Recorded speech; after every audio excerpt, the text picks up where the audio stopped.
Hi everybody, and then I'm going to sit down and Randy will do more formal introductions, but I'm going to welcome you all to, I think this is our sixth Center for Political Research event of the semester. We have an interesting circumstance, which is that between this week and next week we have two papers that are not the original proposals. And Dan's paper is a new paper, and next week Kirk Smith has said, I'm giving you a new presentation. My point is this: these two things are going to dovetail perfectly. Dan Smail will take us into deep history and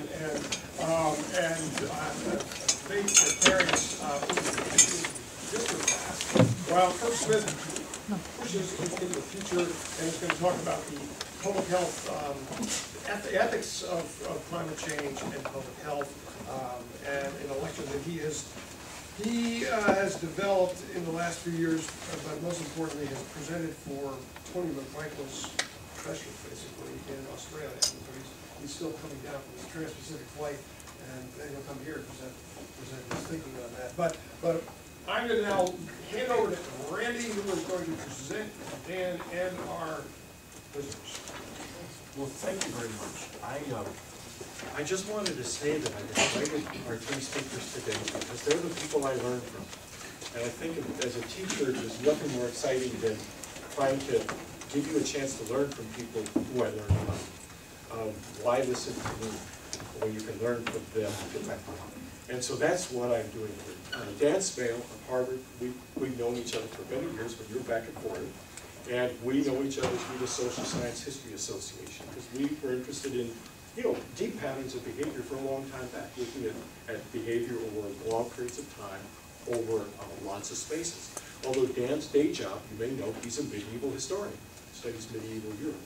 But in his other job, he's working on something he calls deep history, really trying to look at human history at an evolutionary scale, over evolutionary scales of time.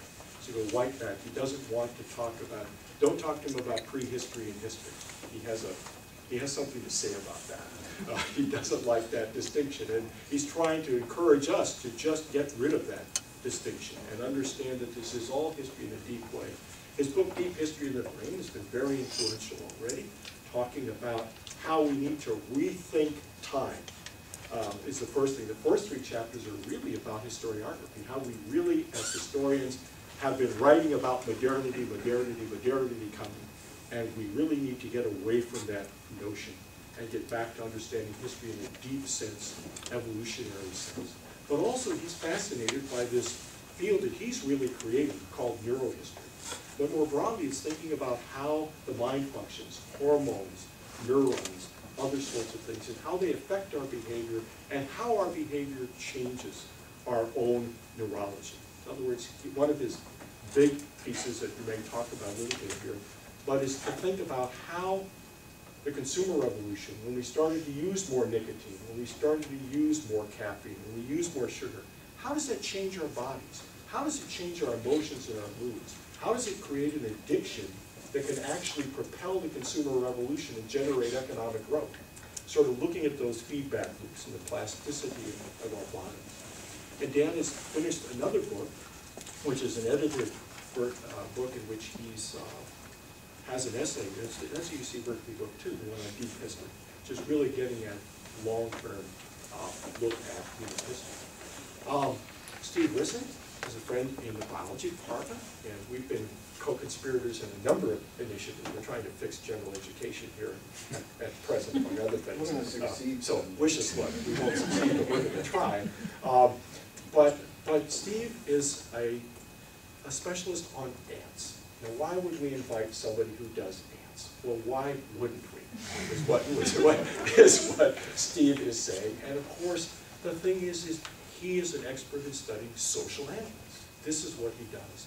And Steve's great pioneering work has been on altruistic behavior, self-sacrificing behavior under ants, and how ants deal with free riders. I love that essay.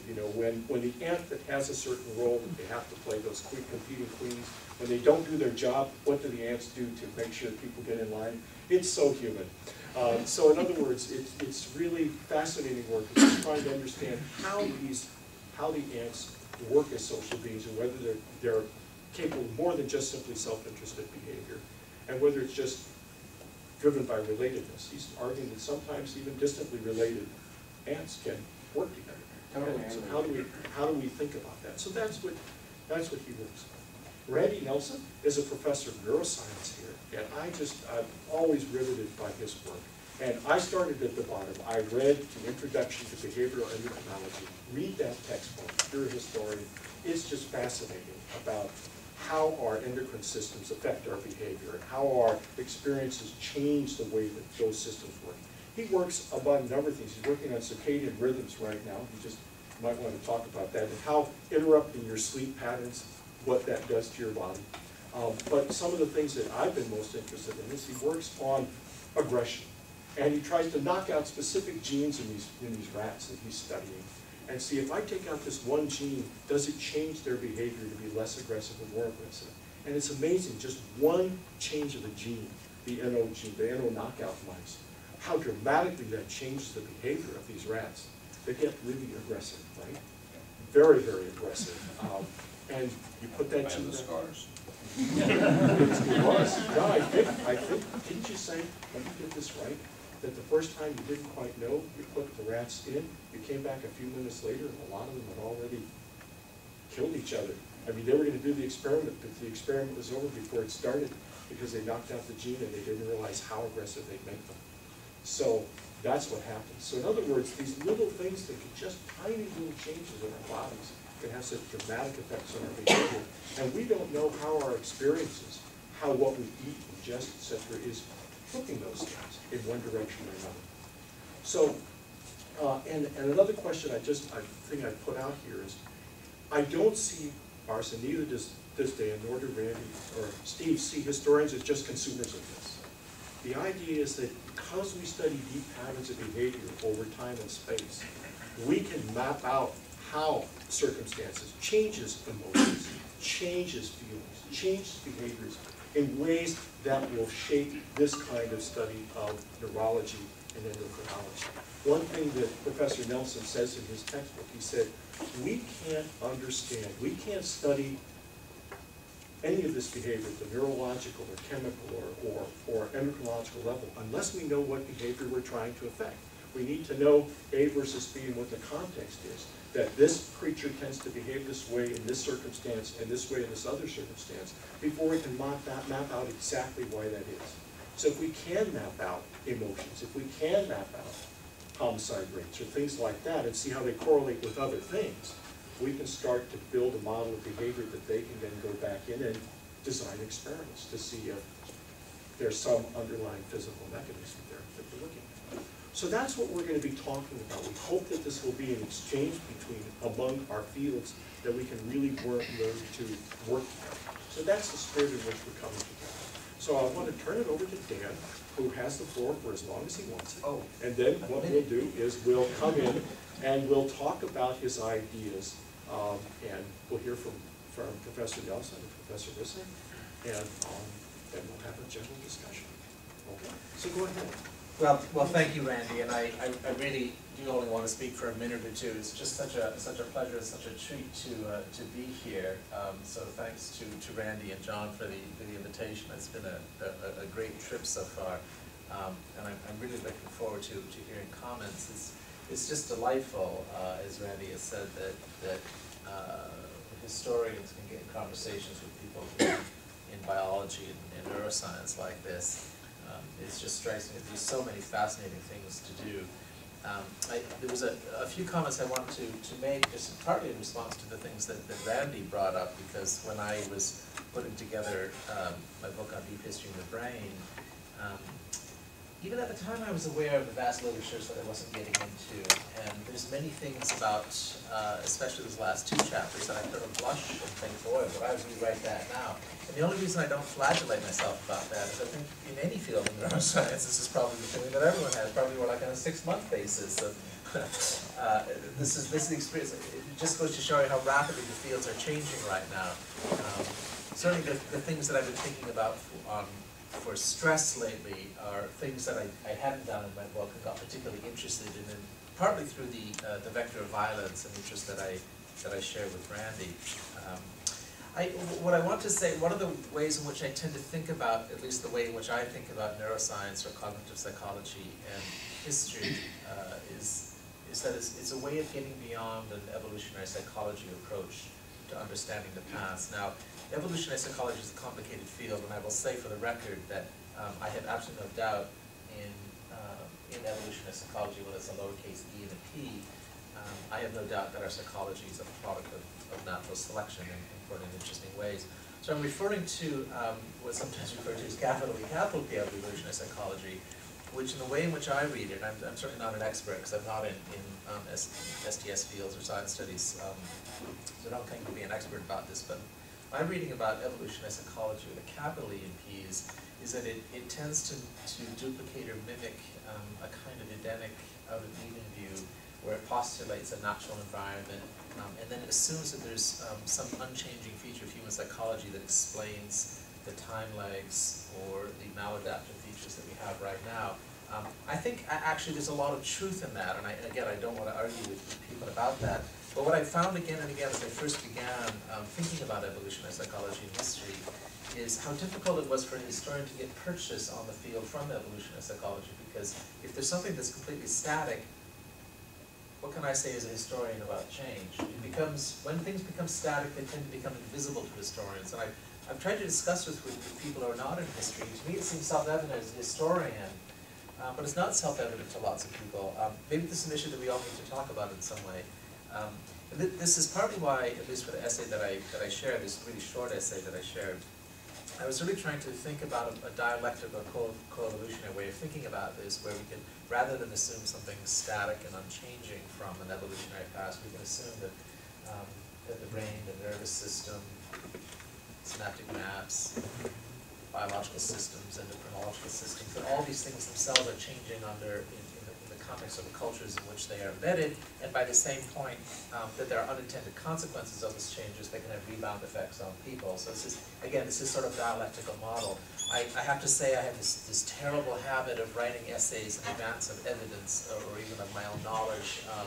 I get nailed for this afterwards, and but I like the idea of the essay as a form, as a trial, the classic form of an essay, not because I'm committed to the truth of things that I've argued or claimed in any way, but because I think that they may turn out to be interesting ways to think, and even if I haven't got it right, I like to think that there are interesting things there. They certainly always need to go through the purgatorial files of criticism. The consumer revolution, Randy mentioned that as something that I was quite interested in, at least for my first book, and I've continued to be very interested in material culture. And in terms of these sort of deep historical narratives that Randy mentioned, I have to say that the one I'm most interested in right now is not actually stress, although that it captivates me, not least because I suffer from it as much as you do, but also because the deep history of humans and materiality and material culture is one of the really extraordinary ways in which we can put the deep past in conversation with the present. One can think about the changing dialectical relationship between humans and objects in many, many interesting ways, because the objects themselves clearly get folded into things like human body maps and cognitive maps. We start to ask the question when we think about humans and material culture about where the actual edge of the body ends, if a stone, a tool, a cell phone, if those things start to get caught up into our own synaptic maps, into our body maps, into our memory systems, things like this. These are questions that I just find fascinating to think about in deep historical time. I'm particularly interested in right now in stuff that I won't talk about now, but the things that I'm working on as a medievalist have to do with material culture. But I hope to, at some point, write a book actually about the long-term relationship between humans and objects as equal partners in a dialectical relationship that goes back to the very deep past, and in terms of our present day has enormous consequences for our present day, because if you think about things that you will talk about at the next seminar, environmental degradation and global warming, it really comes down to our desire to consume. So there's really, really important things there that I think we need to think about that I think tie in to the brain in interesting ways. So with that, I'm really far more interested in hearing what you have to say. So may I turn the floor back to Randy and to other I'm other far more speakers? interested in what Professor Nelson, Professor Bissing had to say. Absolutely. So I will just kick the can down the road, if that's okay. Because we're talking, we will be responding, generally to Dan's thoughts, and just more speculative about where neurohistory can go. So you want to get up? Want to move over here? Yeah, I'll move over here. So how do we see this? I like the cold, right? It's going to be here, not to be here. That's great. So I really enjoyed reading this because it was, for the most part, very novel ideas and novel perspectives and the sorts of stuff I usually deal with. I will say that I have a PhD in psychology, for full disclosure, and I was in the psychology department for 16 years at Hopkins, and 4 or 5 years here at OSU before I moved over to the dark side in medical school, because we had all the money. All the money. Can you take some of us with you? That's the question. It turns out they don't have any either. It turns out. So I only say that, and I also have a PhD in endocrinology, so we can talk about endocrinology a lot. But I just want to comment on what Dan said about evolutionary psychology, because I personally have lots of issues with evolutionary psychology in terms of the model, in terms of the parameters and the paradigms that they use.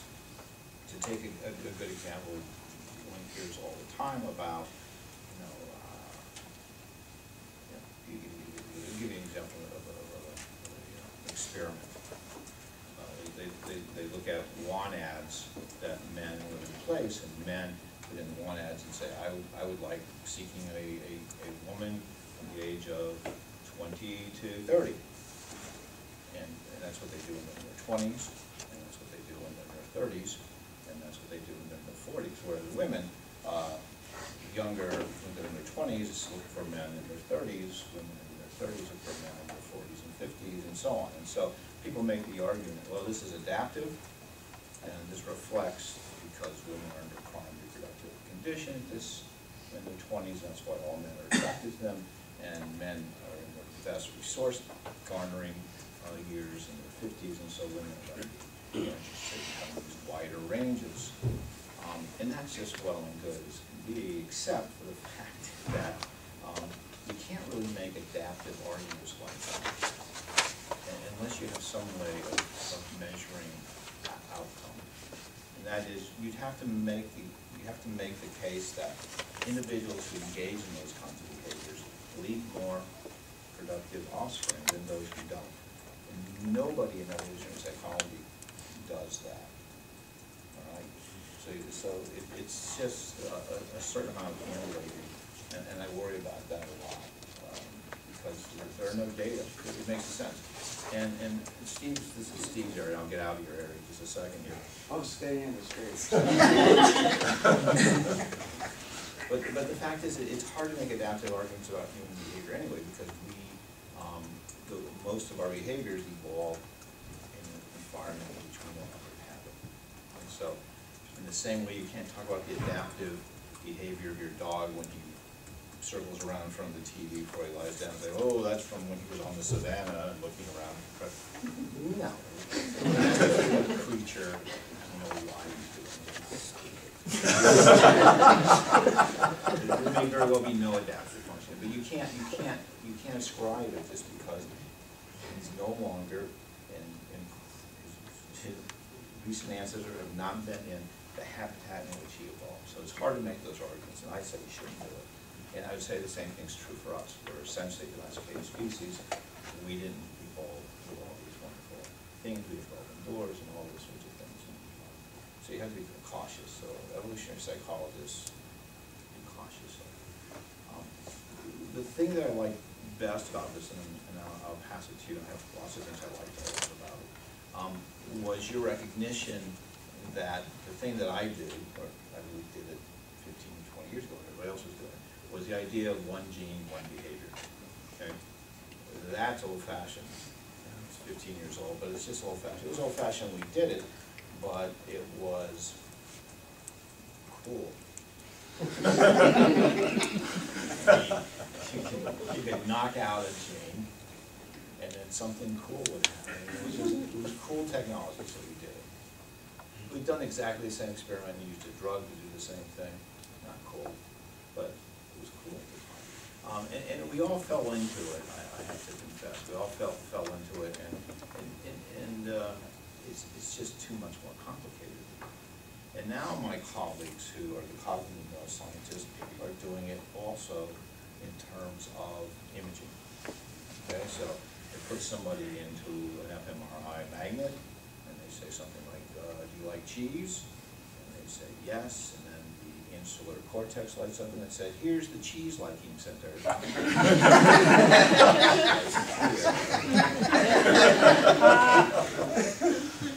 And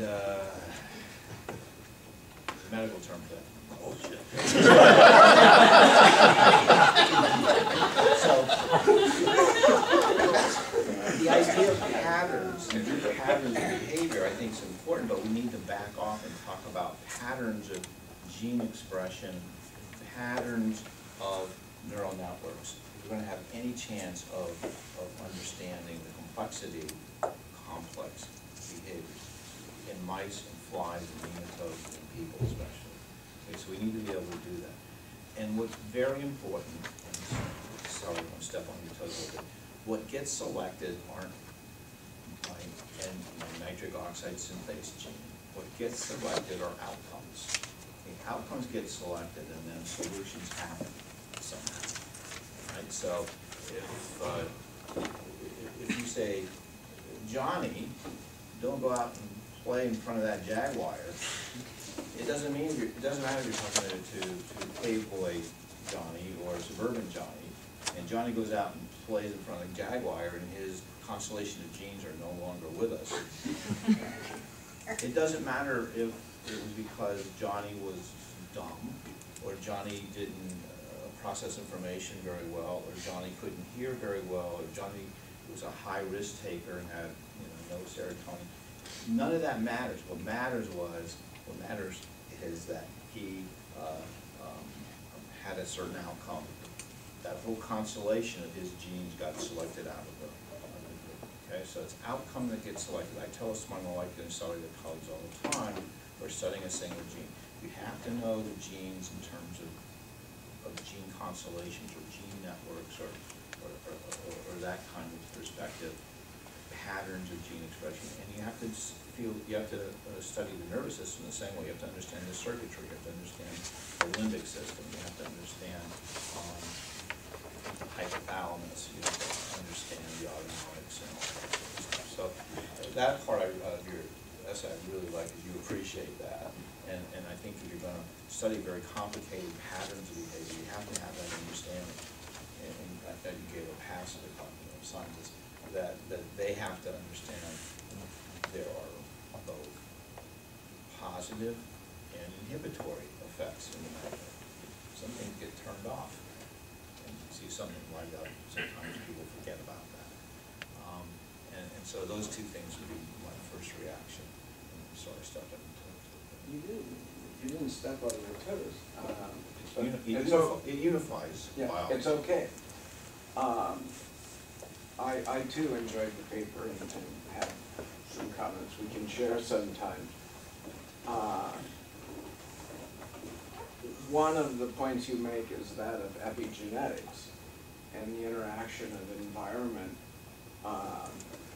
on the genetic system. And I liked your example, Randy, of telling little Johnny not to play around the jaguar. And I would point out that cave boy Johnny, in your example, would be looking out for a very large, even faster mammal. And modern Johnny would be looking out for a car. And that there's enough Johnnies out there in both of those environments that they most likely would heed that warning And that certainly enough of them got through that we're here, some of us with our Jaguars. One of the other things that I liked in general about your paper was the beginning attempt to look at different areas and to take different perspectives on some of the issues that you raised. And so thank you, Randy, for the very nice introduction. I'm the dude that works on ants. And, you know, ants are quite nice to work with. One, everybody has an ant story. I've heard them all. I find that fascinating. We could talk about the behavior of that. But actually, I work on evolution. And my colleagues and I work from the general principle that if there are organizing ideas in biology, then at some extremely fundamental, basic, foundational level, they work on all life the same. And the notion that this adaptation right here somehow changes the action of evolution on us in ways that make it totally different than other things. I mean, it's not lost on me, as I'm sure many in the audience, that we just went through an election. And I always got a kick out of reading about or hearing about American exceptionalism. I mean, I have trouble with human exceptionalism. Now I'm stepping on toes, I realize. And indeed, there are many places where the adaptation provides an interesting filter, but it clearly doesn't remove us from the action of evolution. In fact, it probably speeds it up a little bit for us. Your work, Randy, on homicide and infanticide might well be an example of that. Something I would like to talk about at some point, today or in the future, is Darwin and Wallace. I appreciated that you pointed Wallace out in your paper, and you don't see that every time. We're historians. Good point. Good point. The Darwinian Wallacean insight is like a very, I always describe it as a tranquil pond, but it was hardly tranquil at the time in this realm. But you take a very large rock and you drop it right in the center of that pond, and you watch the waves go out and begin to hit areas. And clearly, because of where the rock fell, it hit biology first and very early, and it continues now to radiate out. It hits psychology starting in about the 70s, and both of you at the table show that it's hitting history and other parts of the social sciences. It has yet to hit the general public, and it has yet to hit the policymakers. For those of you that don't know, Randy's done a lot of very insightful, very powerful work on homicide, some of it with an emphasis on infanticide. In my work, especially given the educational component of it, I teamed up with an anthropologist in health anthropology, and would do a regular workshop for graduate students in nursing at my former university on the poorly named Darwinian medicine. And I would use the evolutionary perspective on infanticide as an example of the kinds of insights that we can provide. Now, my audience was a bunch of nurses who were all working in the field at the time, most of them in various emergency room triage kinds of places. And they were quite familiar with the phenomenon of the grown-up running in with an injured child, often a very young child, and saying, my child's been injured. And the nurses all knew the routine, what's the problem? And the second question, of course, is, who are you? And I knew what they were asking. I would always say, I'm the boy's biological father. He really, really did fall out of the tree, and he does have a special relationship with gravity, and this happened. Never have I addressed a nurse in that context, a graduate student nurse out of several hundred now, who once I point out the very established, fairly old literature on the relationship of Buddha's infanticide and its occurrence, ever have I had a nursing student go, I knew that. Many of them say, you know, now that you mention it, when I got divorced and Susie was, 1 year old, I wasn't even attracted to dating at all. Not until she went to college did I ever think about approaching another man.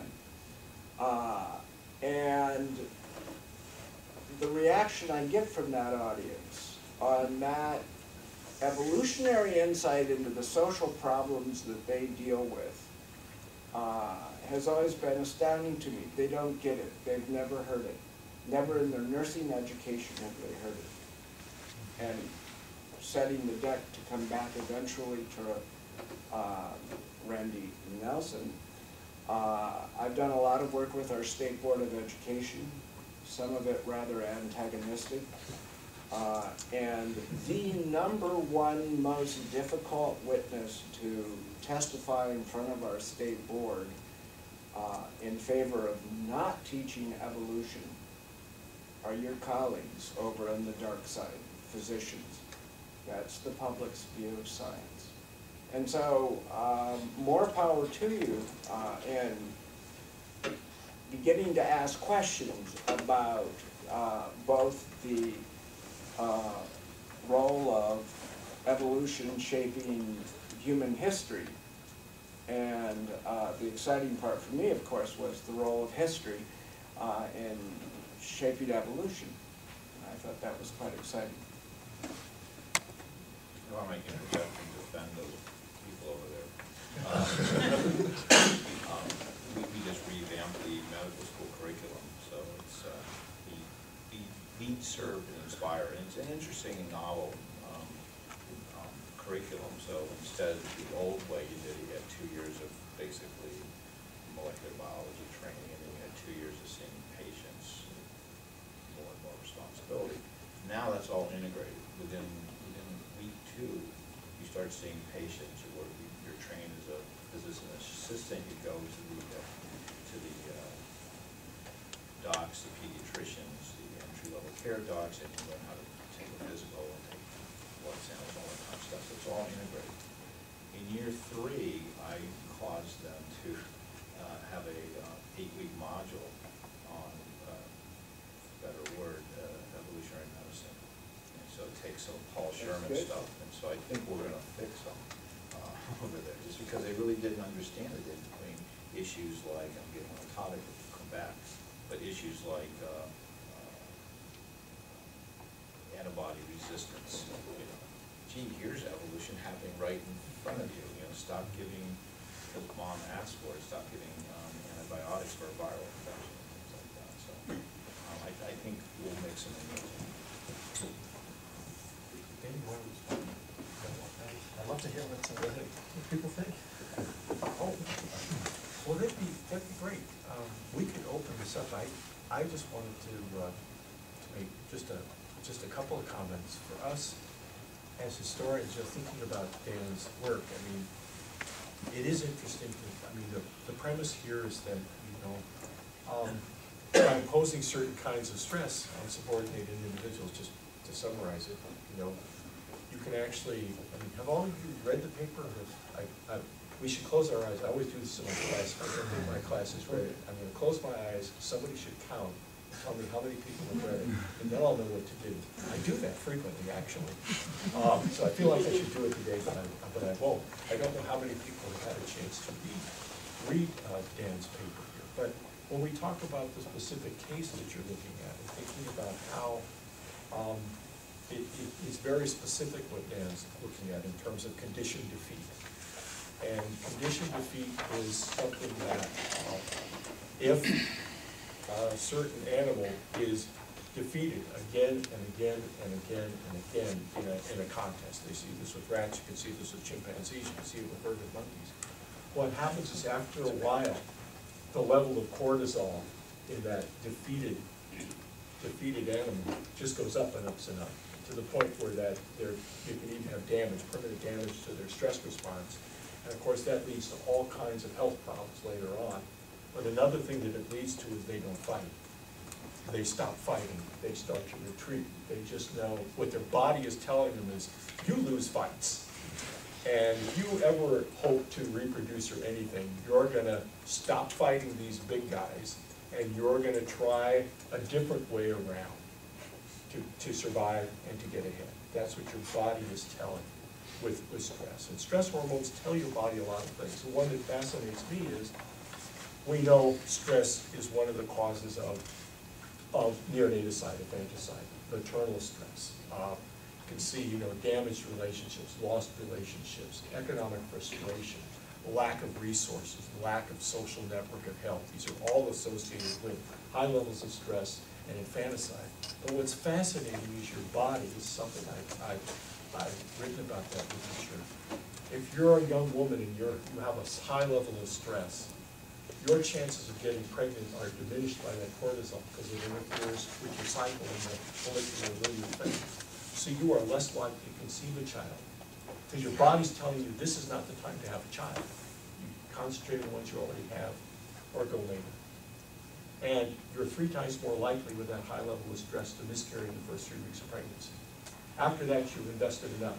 The body says, see it through. But this is evolution in action. And I think what we're talking about here, what Dan is saying, is how do we have how does social subordination happen? We have a lot to learn from looking at Sapolsky studies of baboons and how that affects people, the life chances of baboons, and how those that are subordinate have to have other strategies to have good outcomes. Because fighting isn't going to, and being the dominant is not going to be the way that they're going to get the most reproductive opportunities and the best chances. And so what Dan is trying to say, how do states control us? Is it, by increasing our level of stress?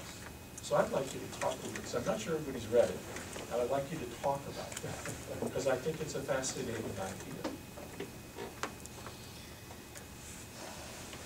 You mean the states? Well, The end part of the paper, when you get to the history of it for the historians here. Right.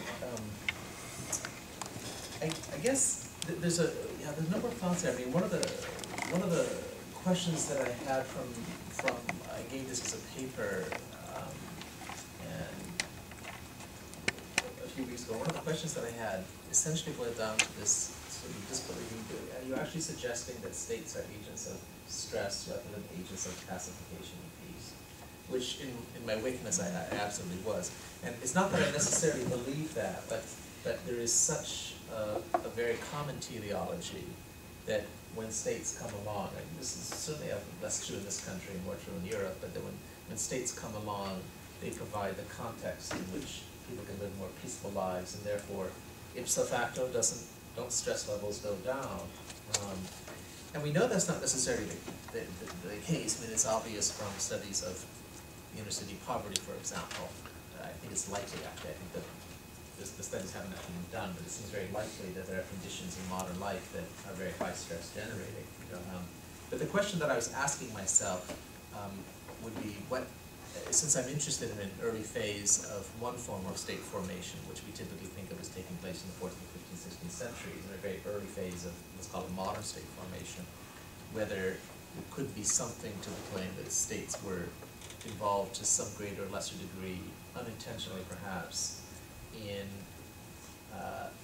stress-generating institutions for reasons that, again, the state would not have been aware of, since states don't think, but an institutional pattern that developed kind of by and by. So the way I was thinking about this came out of my long-standing interest in violence, and thinking about the way in which violence operates in primate societies and mice societies. Violence works to settle out social hierarchies. It can actually act as a stress reducer, because once the social hierarchies get settled out, then individuals know to whom they need to defer, which actually can reduce stress in primate societies, for example. So hierarchy and violence are not necessarily bad things, which is, I think, a really important place to begin this conversation. And more to the point that if I think about a world such as the world that I've studied when thinking about violence and criminality in Marseille, it's a world in which there are really complex networks of violence going on all the time. And I imagine you see this as well, Randy, where even if person A has beaten up person B, and perhaps person C is also beaten up person B, it's also very likely that B has found someone else to beat up on. Where you get these really complex webs where people are not, I imagine, experiencing social defeat constantly. There's always opportunities, in the same way that there are mice populations and primate populations, to deflect violence onto someone you can defeat. And as we know, the conditioned defeat response that you described only happens if you experience it continuously. You never get a break from it. Yeah. So the question that arises, well, They what really abuse those rats. Right. They actually deliberately put them in with a big aggressive rat time and then again. It doesn't go well. Right. So, and they're handicapped also as well, aren't they? What do you do? I never done Yeah. I think they're handicapped in certain ways. I think it's just a size issue. It's just a size. Just a size issue, okay, yeah. So the thing that has always struck me about the literature on violence in the later Middle Ages, in which it speaks about a reduction in violence, but what they really mean, at least for several hundred years, is a transfer of violence from interpersonal violence to state-on-person violence. I mean, this is the thing that's always struck me, because it's around 1300 that humiliating forms of sanctions really begin to develop. I mean, they're present earlier, but they really begin to develop in concert with state formation in the 14th and 15th centuries. And what in effect is happening is that people who have engaged in violent activity are then being additionally shamed by these state-level institutions. And it's not easy to explain that shame. Why is a shame or humiliation involved in that? It kind of amplifies the loss that someone might have had. But it also, even if someone's been a victor in a battle, it also puts them into a kind of defeatist mode. But the part that I really went over very, very rapidly, in part because I've written a lot on it elsewhere, and I think Randy's read this paper, is the scale of what I call state-sponsored activity for debt recovery, where creditors come to the court and ask for the court's assistance in recovering debts from their debtors.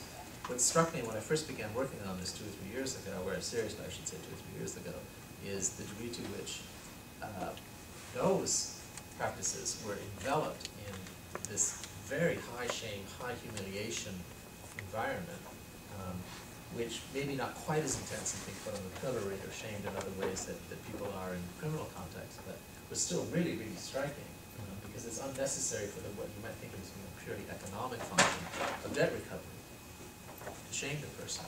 And one of the reasons that you know is shaming and humiliating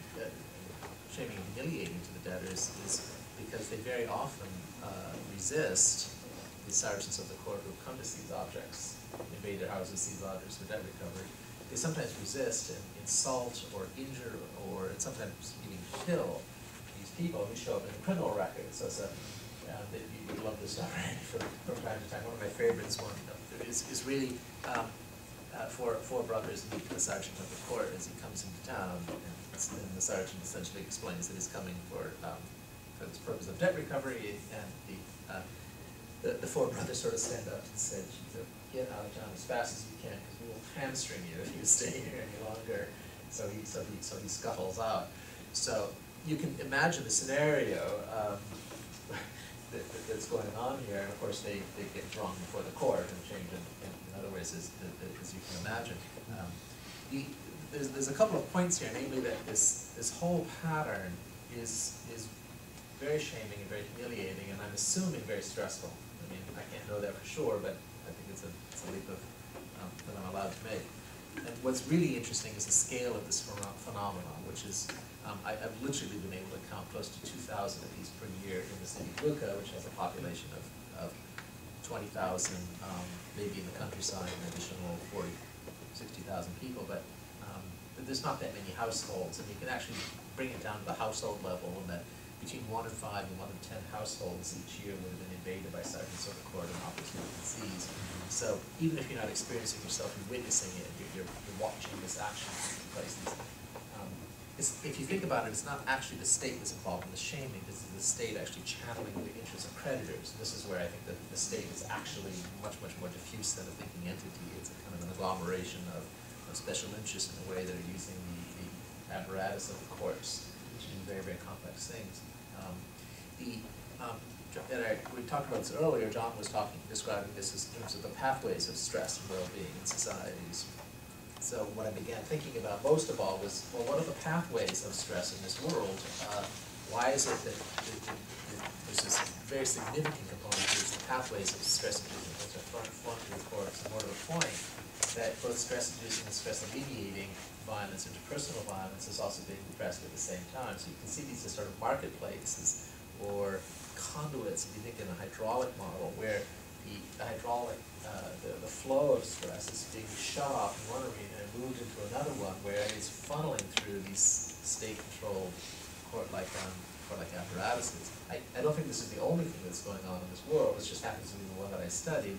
And what I was trying to argue is that it allowed me to say that even if, again, this is one of the really complicated things, even if the agents of the court are quite unaware of what's going on at the neurobiological level, it does play some role in reshaping social hierarchies, in giving the state and its emblems some kind of dominant position vis-a-vis newly subordinate peoples.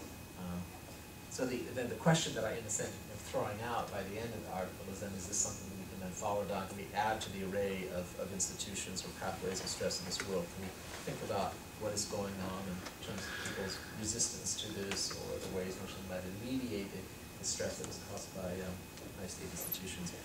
Clearly where I'm going, although I don't mention it in the least in this article, is all of the work that's been done on bureaucracy.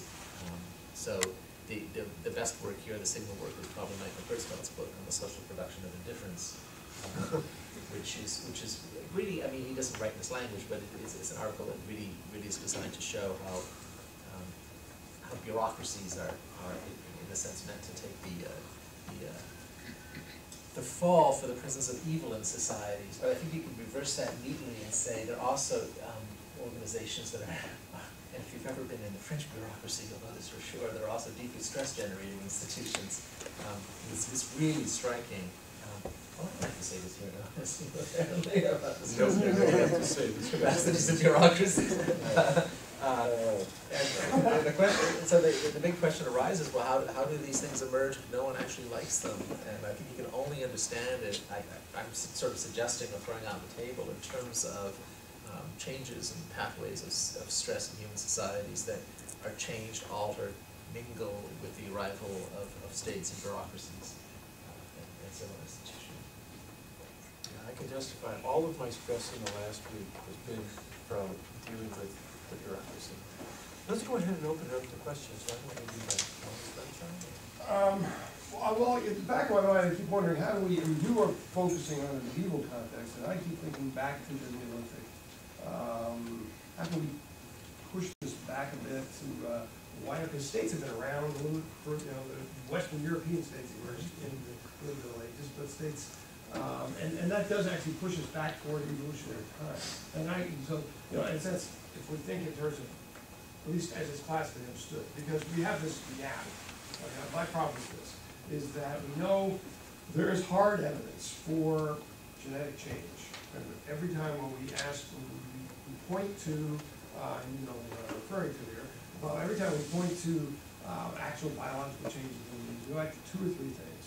We go back to lactic tolerance, which happened among very small populations in the early Neolithic. We go back to sickle cell anemia, sickle cell trait, very small populations, early Neolithic, West Africa. How do we I mean, I guess the big problem is how do we measure and historicize this? How do we make it, how do we move from essay to manifest history, but, and perhaps not science?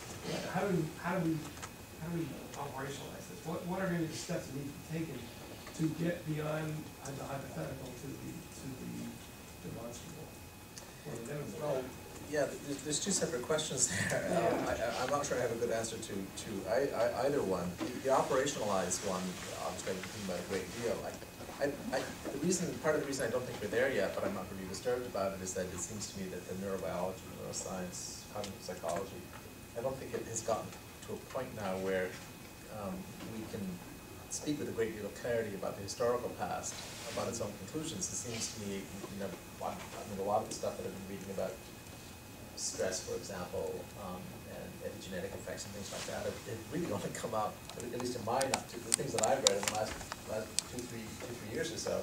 So I'm kind of waiting for these conversations to develop not only among our colleagues in the science as well as in the history departments, so we can actually figure out what are the things that we need to work on. I don't mind taking the long view. So I don't have any magic gun. It's not like I'm hiding anything from you about, oh yeah, I know how to operationalize this. Well, I mean, one answer to this is to say that it's not yet going to be hard biological. It's going to have to generate inferences from That's right. documentary record, possibly Yep. material record, So, that creates situations that suggest that, in fact, certain biological pathways have to be in operation or have to be acted upon. But then the question is, how do we isolate those? So- identify the possible context for interpretation. So but you talked about biomarkers that might be a possibility. That's the pie in the sky. That's the pie in the sky. I'm a little bit worried about what we can even get from that, because if we can know that a given individual in the grave might have had high testosterone, I'm not sure what we do with that particular conclusion. I think what I end up saying, which sounds sometimes weak, is that a lot of history writing, and you could argue that all history writing always makes assumptions about how the brain works, how behavior works. And if we thought those assumptions in terms of what we are now learning about how the brain works and what behavior is, then a lot of the histories we might write might look a little bit different. In terms of folding in the Neolithic, I mean, I tend to think of the Neolithic and Middle Ages as part of one continuous historical spectrum, so I'm not sure I make a whole lot of distinction between that. I'm very interested, in fact, we'd be very interested if Randy and Steve want to talk about just downregulation. Like testosterone downregulation strikes me as a really, really important, interesting thing. Even if I can't find biomarkers that suggest that there has been testosterone downregulation, there's every reason to believe or think that the urban context, and even the context of large complex societies, could have had habits and practices and institutions that would downregulate testosterone, and that one of the effects, at least for violence, where violence is concerned, would be not that high testosterone doesn't lead to violence, but it's very hard to have violence if you don't have some testosterone. It's one of those. So if testosterone production is being downregulated in context from the Neolithic forward, or I would actually say from the epipaleolithic forward, because we're getting fairly dense villages and towns in the epipaleolithic, but certainly from the Neolithic forward, then we have a lot of interesting arguments about this holds into your world, Randy, about where violence might be going. One of the things you pointed out, which I cited in the article, is that chronic stress is one of the things that downregulates testosterone production. So it's one of the, I don't think it's the only puzzle, I think it's just one of the many puzzles in the pie, where we don't have to argue for genetic change, we can argue for much more complex changes in how the endocrine is functioning. But I really have to turn the floor over, because this is where I'm not the expert. Why don't Randy talk about that, and then I'll talk about puberty anyway. I mean, there's certainly correlations here that this, right? So there's a great correlation of elevated testosterone and aggression. So you see it in 3 places. One is puberty, as you just mentioned, so you have more aggressive behavior in post-pupil males than pre-pupil males. You have a sex difference in aggression between men and women. So that's attributed to the fact that males have more testosterone than women. And in animals who engage in seasonal reproduction, where you have a seasonal spike in the reproductive system, you see more aggression. Like right now, this is mating season for deer, large animals, and so they're running around not paying any attention, and they're in rut. So politely, they're in rut, and they're banging their horns and stuff, and they have lots of testosterone, and later on those horns are going to fall off, and they're going to regress the reproductive system, and the testosterone goes down, and their aggression doesn't stop, but it changes. They no longer butt heads because they don't have any horns. Now they can kick each other, as they say, they fight like girls. That's how females fight. They kick each other on 4 legs, and so it changes. But what I would caution folks who, who work with people and get saliva levels of testosterone or any of that sort of work is that, it's an interaction. You can pump all the testosterone you want into a female, and she doesn't have enough testosterone receptors in the right brain regions. It's not going to produce aggression. And that's going to be similar to us too. Some males have distribution of testosterone and androgen receptors in the right places, and you make really, you don't care about it. But some places in the brain that regulate aggression. And so you have to pay attention to the genetics of receptors as well as the androgen. It doesn't matter how much androgen you have. And I would disagree. There's certainly been lots of examples in history of very aggressive, violent eunuchs. Narcissus, the 10 eunuchs, quite a bit of violence. And so it's not necessarily the case. And if you take your dog or your cat that's being aggressive to go get neutered at the vet, it may or may not fix it.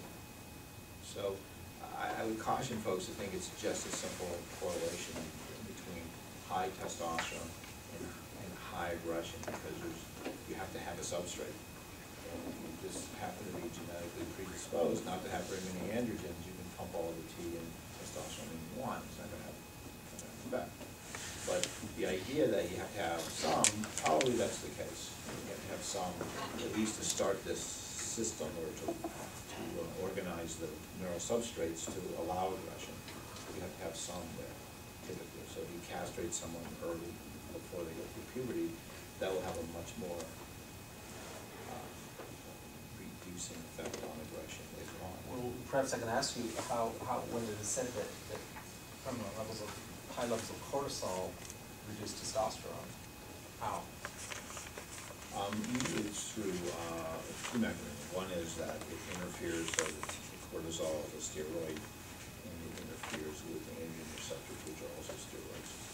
So that's one way. And the other way is in the negative feedback loop. It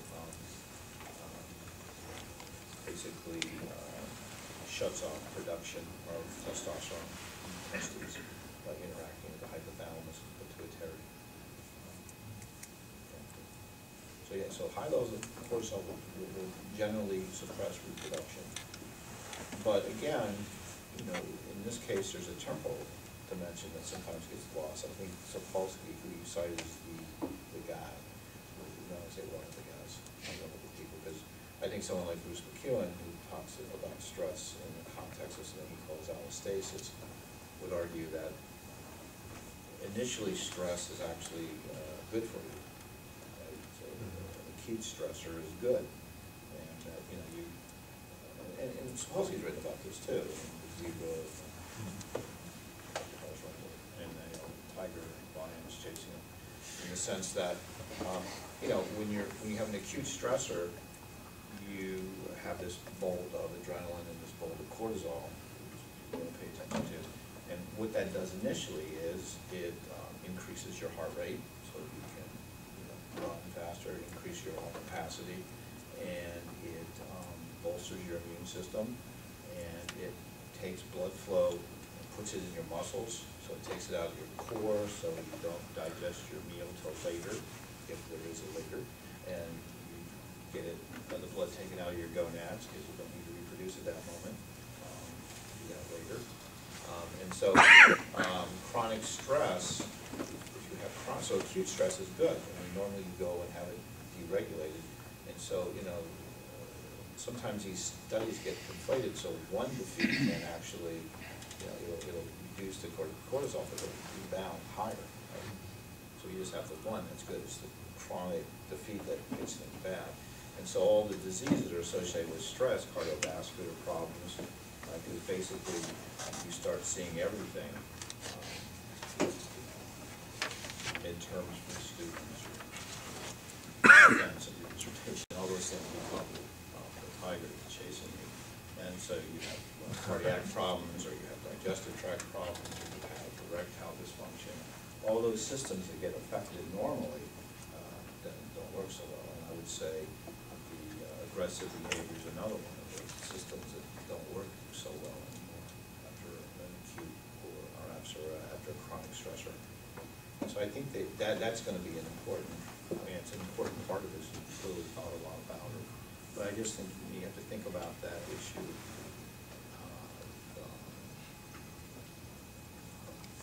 acute, the temporal issue of acute versus chronic. That's important. And the issue of also receptors in that case too. We talk about Meany's work about early stressors and how that sets the stage to organize the brain to be susceptible to additional stressors. So being stressed while you're with mom or in utero, which is another environment that's important. So part of those things could have important long-term downregulation consequences or upregulation consequences. So you stress mom while she's gestating, and then the babies are all dysregulated in terms of the cortical processing. Kids and kids. And to what extent that all influences our behavior, we don't know. Another good example in terms of intrauterine insult, we were born since 1964. You were born since 1964. Likely, your mom got a big injection of something called Pitocin right before you were born. So this is an artificial oxytocin, and it sort of hastens things along because mom's saying, yeah, or something like that. And the doctor, the OB, wants you to be comfortable and speed things along. So it gives you a shot of this stuff because he or she has better things to do.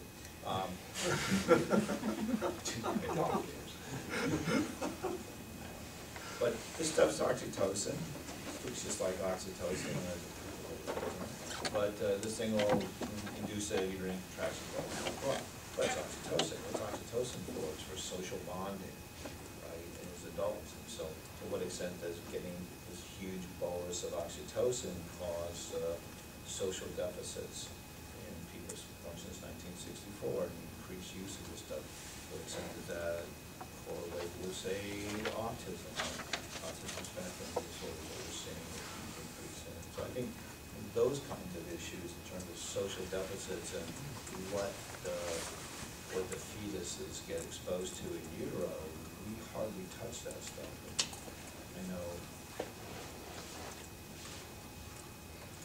Steve's written on Prozac and things like that and moms and what that does to the babies. And so I think that we have lots of challenges now. We talk about the modern environment changing the brain. I would say the intrauterine environment is another piece of the environment we need to think about. That's important. In your paper, you talk about, I appreciate it because I don't have a background in history, the division of prehistory and history, and in the eyes of many, especially you didn't say it, but I suspect Western civilization, history began at Eden. And this is a very common misconception that the closer you get to studying humans, the more you suffer from. That somehow we are separate from evolution, that there's this archetypic model of humanity. You see in politics a lot that we've got to go back to the good old values that the historians know never existed. But only in human biology, especially in medicine, is there this fixation with how long does it take for evolution to change things. And I mean, it's interesting, the behaviors or the traits that you cited, these are the lactase persistent one and sickle cell anemia. These are the ones where they're finally accepted only because we can nail them completely. They're quite obvious, and they're very simple Mendelian traits that are easy to follow. But there's so many examples out there where we can show that evolution has very rapidly changed complex behaviors for which we may never identify the genes involved, but we can certainly see the result. You mentioned hedgehogs in your paper.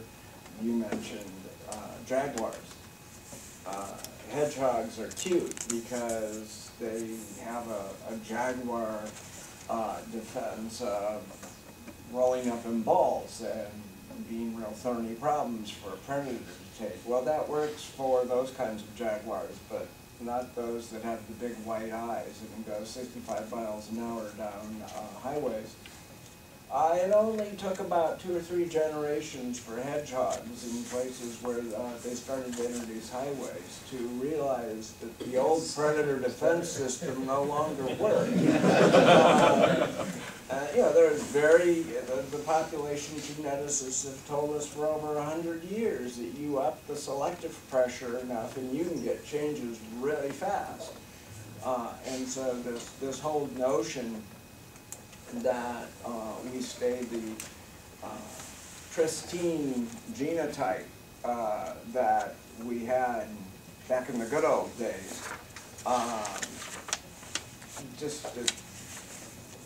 it's amazingly simple and just dead flat wrong. Yeah, that's interesting. I was thinking on the way over here about my 15-year-old son who is about 3 inches taller than a giant tall kid. And the fact is that he's never been hit. He's never taken a punch. And he's never punched anybody. And that's very different from when I was 15. And when his grandfather was, not his maternal grandfather, my father was a Quaker, so he didn't do it. I mean, in terms of, but just the fact that how different that is from my generation, where neighbor kids would get whacked by their parents, or we settle things with fights, and that's just gone from his life. It just doesn't exist, and I just wonder to what extent this genetic variation is working with, say, the diminishing of honor societies, and you still see a lot of this in the Middle East, I suspect, with the honor societies.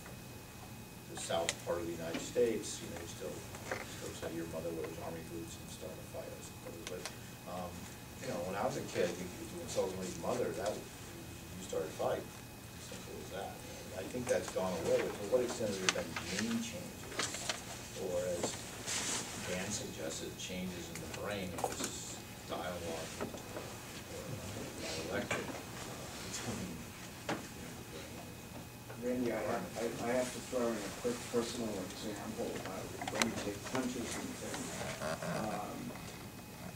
I'm one of 10 children, and so I can't remember the first time. I can remember probably the 50th or something like that. But Randy Roth and I shared an interest in Grinnell College. And the New York Times likes Grinnell. They had an article, I think earlier this year, some of the problems the residence hall people are dealing with at Grinnell College, because they get all these freshmen that come in and to share a room, and they never had a roommate. Talk about social environments and things like that. I always had a roommate until I was a freshman in college. And so, I mean, there are fundamental social environment changes going on. This gets a little bit towards something that's intrigued me about the examples in the paper, and in fact, most of the examples in the discussion. And we all seem to be talking about kind of negative things. And I'm wondering if, in the sense of disappearing fights in families and so forth, we can't think about the possibility, at least, that there are developments in the interaction between people and their environment, especially through agriculture, to create circumstances that induce more sociability and more cooperation in a positive sense. And I have in mind in particular the evolution of irrigated rice agriculture and how this works over time. And the history of that, at least in the Japanese context, which I know, this becomes increasingly more sophisticated in terms of degree of cooperation, degree of coordination with other people, and in mechanisms for dealing with people who don't fit in. So that you start with rice agriculture and varieties that are really, by today's standards, not particularly productive. And people begin to learn that if you regulate the flow of water more precisely, and regulate the depth of water in the field, and collaborate with people in preparing paddy pans and making them impervious and maintaining them, maintaining irrigation networks, that you can begin to get greater levels of productivity, which means the people in the village, totally apart from the state, can have a greater chance of surviving. And as they move along, they introduce new varieties of rice that require adaptations in irrigation and weeding and other kinds of things, but they also are more disease resistant.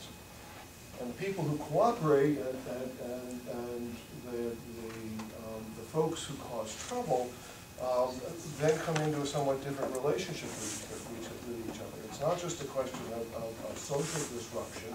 If you don't cooperate and it becomes a problem, then you're subject to increasing pressures in the group, including ultimately ostracism, in which nobody will help you. And this puts you at risk. So on the one hand, you do have an evolution of means of control, but you also have positive inducements to cooperate in ways that over generations might at least conceivably change the way in which people's physical makeup is functioning. And even within the context of rice agriculture in Japan in the early modern period, you get certain areas where this cooperation develops in rather extreme ways, in which people don't have control, personal individual control over plots of land, but they actually share access to it. They allocate access by lottery in many instances, and they're consciously engaged in distributing natural hazard and microclimatic risk as part of this increased sophistication. So let me ask you to do one thing before you stop. Comment on stress. What are the stress implications of the analysis you just laid out? Are these people increased? What kind of stresses? Are they more stressed or are they less stressed? This is my problem here. Well, I don't think it works out as an increase in stress on the whole. And I think people develop these behavior patterns in ways that they continue because they work. And there are, I mean, when you stop and think about some of the experiments, the so-called economic psychological experiments work out. We know if you put people in a room and you start a game, if somebody behaves altruistically initially, then the next iteration of that game is more likely to be altruistic. And that's not a question of stress. That's a question of positive inducement and social response to the environment in which you operate. I don't think this is necessarily a question of increased stress. What you're laying out is a fairly naturalistic understanding that increased cooperation reduces stress. Yeah. And these But what I'm trying to get at here is, is the issue of whether we can look at conditions that create more positive outcomes. All the examples we've talked about, I mean, sickle cell is not a desirable thing to have, right? The stresses we're talking about lead to infanticide, homicide, all kinds of other things. It'd be interesting to think about this more on the other side of the coin. I was just gonna say that, you know, those of us who study violence do, and we can find these situations in which people don't know each other. And Okay, trying well, to that's not find, clear. you know, and so how do you know, in situations where these stressors are gone, kids don't get killed. And I was talking to Randy about this just before. I mean, what we're trying to do is try to measure emotions more precisely and see how they correlate with certain behaviors. And the one that I shared with Randy is I've been working with measures of feelings belief. How do we measure those over time? So we can get really precise, so we can operationalize. And this follows, it was inspired in part by John's work on looking at words. And I just typed into Google Ngrams hate speech and wanted to see if my theory is about, you know, level of community solidarity versus antagonism. And I looked at hate speech as a symptom of this loss of that solidarity, hostility amongst people. And you can map out the homicide rate in 19th century America with one word, with the N-word. You know, when that hate goes through the society, murder rate goes up. When it dissipates, the murder rate goes down. So the question is, what's the biological mechanism that connects that hatred to why white people are killing white people or black people are killing black people? That's the sort of thing. But I think that, you know, we can measure these things out. And again, when you get away from that hate speech, we don't kill. That's a positive thing. And so I think, you know, Kind of in the back of my mind is not just removing a stressor, but you're talking about economic circumstances in Japanese context that actually allow people's standard of living to increase here. And it really is a positive kind of inducement. It's not just removing a negative. Well, let's see what Dan's got to say. We're critiquing the brain. How would you reinterpret, or how would you, I mean, implicitly you're saying rising background of rising chronic stress and social fatigue allows people to accept a state intervention and state control. And we are all in some way, in our modern circumstances, a product of rising tide of chronic background stress that keeps us in a place. I mean, isn't that more or less what you're doing? Well, it's certainly true that it's a very grim picture. So I can't see any reason why there aren't lots and lots of ways in which you can think about feedbacks that have positive outcomes. I'm thinking of the supposed share. It's not entirely relevant, but it's the one where the aggressive male baboons are eliminated by eating poisoned meat at a dump, and what happens is a dramatic reduction in stress levels in the tribe, because it turns out that male aggression, in this case, they suggest, could be very contingent and situational rather than embedded somehow in the genetic structure of baboons. And they've tracked this tribe over several generations and discovered that this much more peaceable environment actually endured.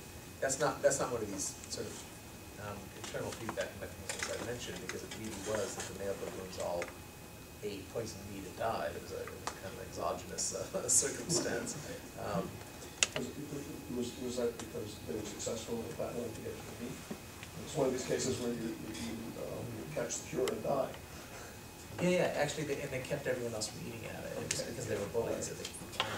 I guess the other thing would be the really interesting work of Robin Dunbar about how gossip acts as a form of verbal grooming, and how grooming itself is a feel-good practice that creates social bonding and acts as a device for, as it were, the exchange of feel-good hormones, serotonin, things like that. Because I wonder, one of the questions I wonder about social media is what the consequences are for allowing people to regulate their endocrine in some way, and dose themselves up with stimulants and things like that without the need for actual stimulants. Right? Who else has questions? Yeah, all this talk about farming just kind of it makes me just raise a very broad question. Is the fact that we had the Neolithic Revolution make humans exceptional? Is there anything equivalent in the animal world change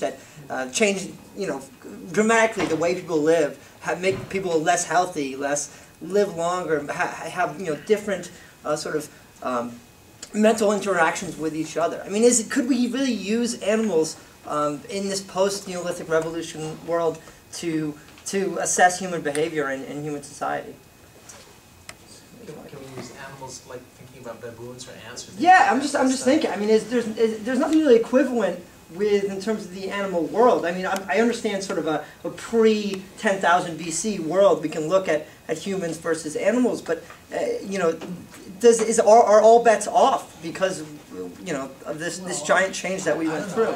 I would say with Steve perhaps that what happened is we became ant-like.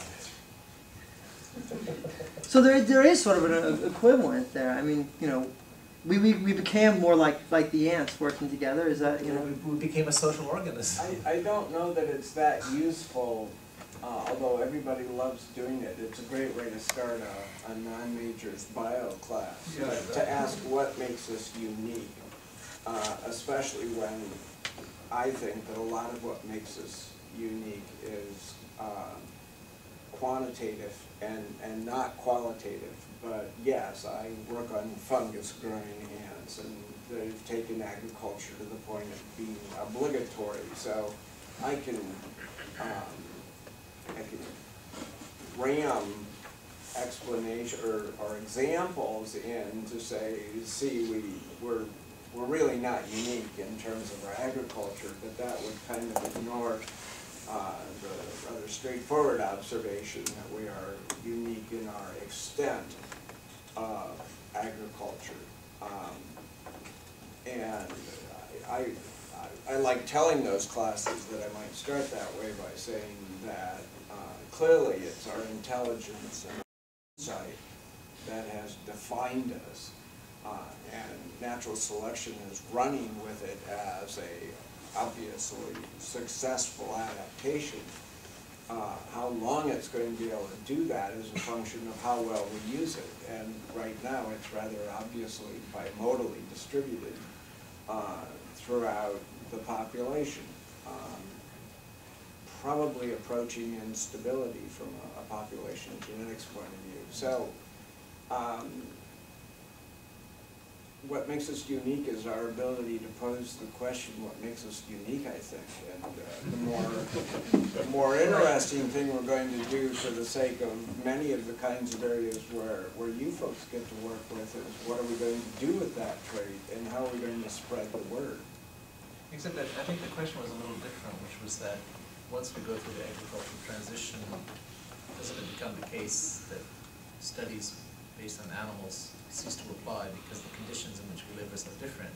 My rather flippant answer, which I think is actually true, is that it means that at some level, studies of social insects actually become really interesting for studying humans because we cease living in a world of small groups and start living in a world of large groups, and that studies of ants, termites, can actually give us purchase on understanding human society for that reason. What you would then counter is that, but aren't you admitting then that primatological studies cease to work because chimpanzees only live in bands of maximum of about 50 or so? And what I would say is that actually modern societies, we don't live in a world of 300 million people. Or more to the point, that is one of the worlds that we live in. But we also live in states that are small, we live in cities that are small, and more to the point, you live in departments or family units that at some level all replicate exactly the same kind of demography that chimpanzees live in, and perhaps even rats and mice and things like that. And that the way in which dominance hierarchies get sorted out in these smaller units, not of the 300 million, but these smaller units of dozens, is not that different, perhaps, from the way in which it gets sorted out among chimpanzees and rats. It's never the same, because in the same way that, yeah, humans are exceptional, but so are rats, and so are chimpanzees. Everyone's exceptional. And the point is that, yeah, you can't take a rat study and apply it to humans. What you can do is triangulate a whole bunch of different ones and think about than where it can and cannot apply to humans. Now, one thing I'll add, which is part of the gruesome thing, is that we can do things to rats that we don't do to people, which I blush to admit, but we learn a lot from it. It's really, really awful. So some of the things that people might like to do with humans, they don't do. You know? So that, to some extent, there are things that, based on mice and rats, that again, the ethics are complicated, and I don't know if we want to get into that discussion, but where we could think we can learn things about humans that we couldn't find out simply because we don't want to do it to people. My favorite was one of my students said, as we were talking about the guillotine, and I threw it out on the table, you know, one of the things that in 1792 that people were asking was how long did the king's head keep thinking after it got... The blinking, right? Yeah, yeah. And one of my students, after he had his laptop, and after 5 seconds, he said, 3.7 seconds. And I said, what? Yeah, he Wikipedia'd, and he said, yeah, that was a study based on some guy who just chopped off a bunch of rat heads and measured. Poison me. So it's one of those gruesome moments that make you realize that maybe the PETA people actually have it right. Another question.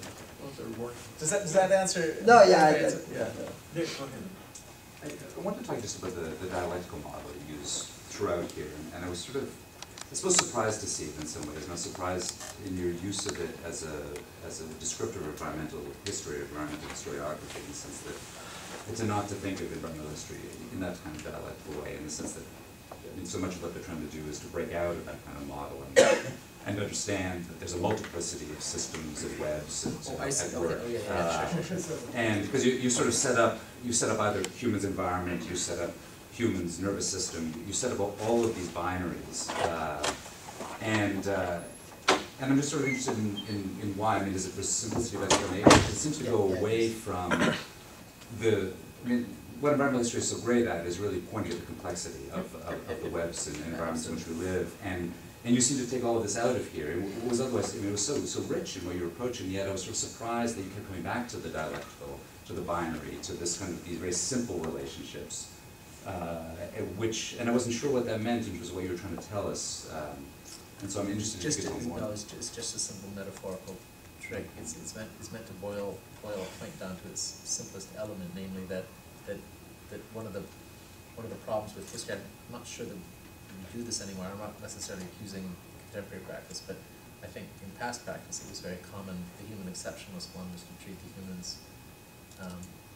as an autonomous actors, and everything else is passive. So a Cartesian model or Aristotelian model. So the only point I was trying to make is that an environmental model, which I did boil down to its simplest points, but I'm getting that straight from biology, which is where it came from. So Vega and Dawkins and Krebs, and those people I cited, is a very, very common model.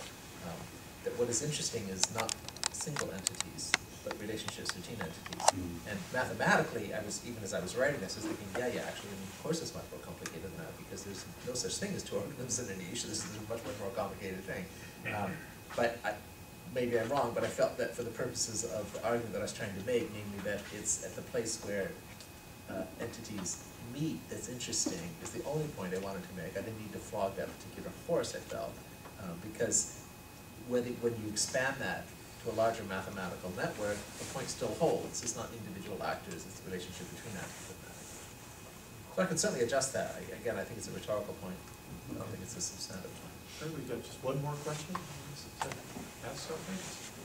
There was a hand back there. Yes. Go ahead. Yeah. My question relates to, not the last question, but the question before that. This idea of social organization and similarities between humans and animals. My question relates to skills that are, as far as I know, unique to humans. And I'm thinking specifically here of literacy. Some scholars have made the argument that literacy actually changed the organization of the human brain. And there are arguments against that as well. So I guess my question is how would something like literacy, how could that change humans' ability to react to these different stressors? And how might that influence the way that we can use animals to sort of answer these questions? Well, I think literacy dramatically changes the brain. I think there's absolutely no question about it. I think if you read your children, they're different than if you don't read your children. mean, at what level, I'll leave it to other people to say at what level the change is visible or detectable, but if it's real, right? Right. So, whether it can relate to stressors, no, I'm in no way trying to be reductionist that everything goes down to stress, thank goodness. I was just dealing with a particular model. I don't think that there's any particular interesting connection between literacy and stress, and I could certainly think about it more. I'm sorry, what was the point that you ended on? I forgot to jot it down. Well, the idea that how can it builds upon the question before last of using animals to study these, animals who are not literate or who do not have certain other skills that humans do. That's a really important and interesting question, and I've tried to answer it elsewhere in these terms, which is my feeling about a lot of historical practice, including my own, is that it is very easy or tempting to privilege areas of action that are intended for the product of cognition at the expense of areas of action or behavioral patterns that are not non-cognitive or pre-cognitive or emotional. So I first began to think about this in the context of when I was doing some work with an old French epic, Raoul de Cambrai, and I was reading up on somatic gestures. And a lot of the literature that was literature on gesture in the Middle Ages explicitly excluded non-voluntary gestures from their analysis, because they said the only thing that is meaningful to a literary or historical analysis are gestures that are intended by people, therefore sign language of one kind or another. So although they were aware that somatic gestures are signs, because they well up from the body without any thinking involved, the literature said, therefore, it lies outside the bounds of anything that a historian could ever be interested in. And I found that absolutely horrifying, because why isn't the non-cognitive, what I call the non-cognitive part of the body, and the signals that it's desperately trying to make, not part of any historical analysis? So what I would say is that, to go back to literacy, or to go back to things like much more practical, people fighting in the streets, or getting irritated at people who are taking things from their houses, agents of the court. I don't think we have to make an argument about whether they're actually responding to it in a voluntaristic or intelligent way. We could say that what they're responding to is the same way that a chimpanzee or a rat would respond to a threat. I mean, we are animals, and we respond that way. There's a lot of non-thinking that goes on that is interesting to historians, because it's still behavior. So it's not that I don't like literacy, it's just that I like to read behind the scenes of my own documents to get at the things that people don't intend to put in there in some way or another. I hope that helps. I've got longer answers elsewhere. I hate to hold people 1 second longer, but I wanted to ask Professor Nelson something, because I was thinking about your question about literacy and saying that it changes the brain, and of course, we haven't done random experiments to randomly assign humans to be raised illiterate or literate. We can do it with rats. But we can do it with rats. But the question is, but we do know something about what literacy does. And I was wondering if you just had in humans, yeah, what literacy does. Well, it depends on what level of analysis you want to go to. And that's what makes the value of non-human animals, to understand science, understand how the brain works, those kinds of things. So if you want to know how stress is processed, it's exactly the same in a mouse as it is in a human being. There's receptors in certain brain areas that are analogous. Mice, we now know the gene mapping share 95% of the gene for us. So we know there's a significant overlap. You and me share 0.01% of our genes together. So even though we're quite different, there's a similarity. And mainly that has to do with structural things. 2 arms and 2 ears and all those kinds of things in the liver. But it also has to do with the way the brain is hooked up like that. And we can look at pieces of the brain, parts of the brain, and see exactly what's the function in the animal. So in humans you can do these associations or correlations all day long, but if you want to get to a causative mechanism where you say ablate a part of the brain where you ablate dopamine or something like that, and then you see the behavior disappear, and then you give that back and show that you restore it, then you can make a positive argument, but you can't make it usually. All right? But I think in terms of what literacy does to the human brain, what it does is it changes the connectivity and the complexity of the neuronal, too complicated, the little connective parts of the neurons in a specific area of the brain called the hippocampus, which looks like a seahorse, that's what it's called. But that part's involved in memory, it's involved in, it has some emotional inputs from the amygdala, and what happens if you read to your kid is you have more complex amygdala in one particular area. And those neurons tend to be longer, so there's more connections. So basically what you do is make more connections. Now, some people argue that's what makes you smarter. Having more connections makes you smarter. It's never that easy, right? Because babies have way more connections than we do.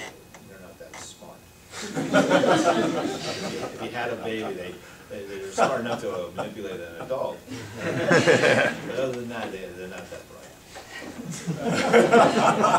So as they develop, certainly for the first until they're about 5, 6 years old, what the brain is trimming back all those extra connections, and then there's an additional amount of connectivity in your 20s, and then trimming back.